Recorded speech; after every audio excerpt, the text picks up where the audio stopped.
You've quickly talked about the call account, but there's some people who may have no idea what a call account is. Yes. And also the advantages of a call account, especially in terms of going through a fund because of the quantity. Explain what a call account is, just in case somebody's watching.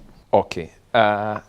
In banks, there are two things. There is what we call a fixed deposit and a call deposit.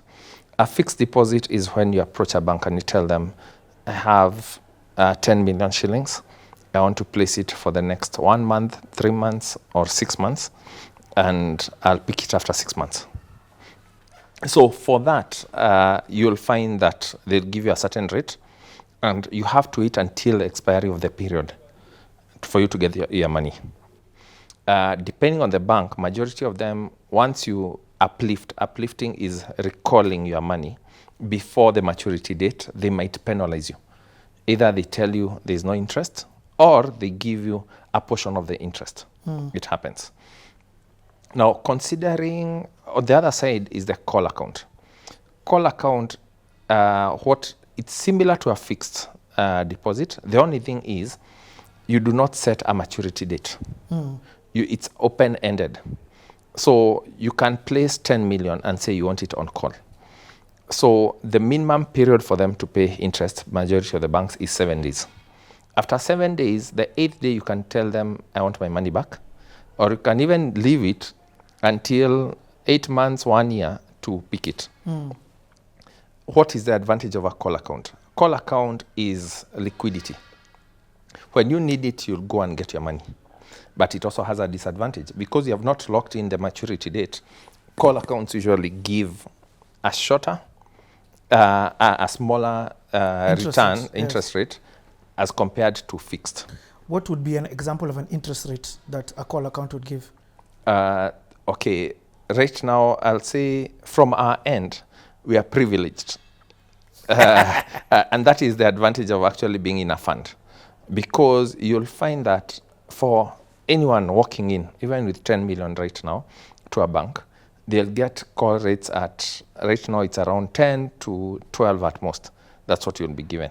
While you'll find us being able to negotiate rates of even 15 to 16% on call.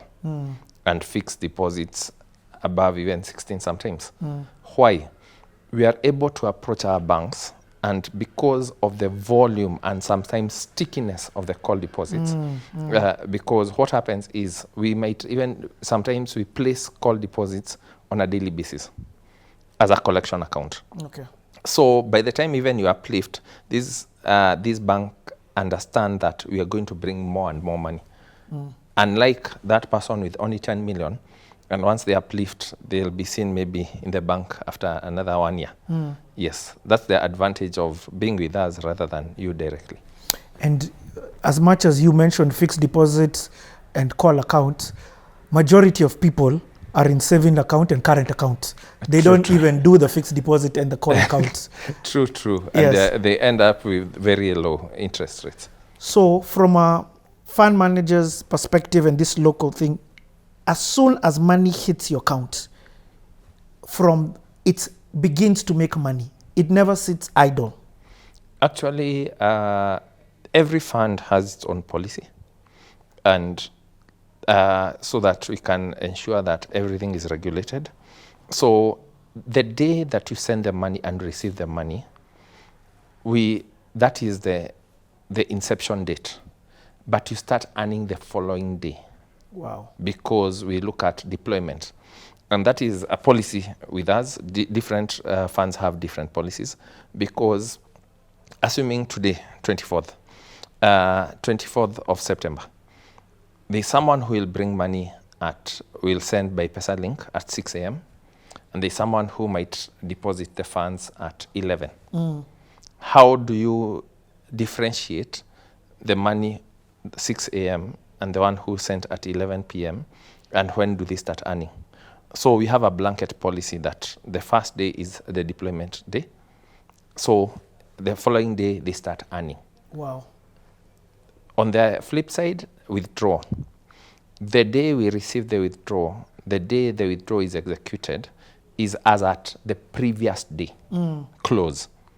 because we cannot distribute funds that we would do at 10 a.m. So what you had earned up to 10 a.m., we usually look at the previous day. So every fund has its own policies that govern it and passed by its internal investment committee. And this can be even shared sometimes with the regulator during audit. Okay. Yes. Let's take a 2-minute break. I've understood the local investment because, again, as we said, local is part of investing in the global markets. Yes. So when we come back, let's then touch on the international or across borders investments. Thank you.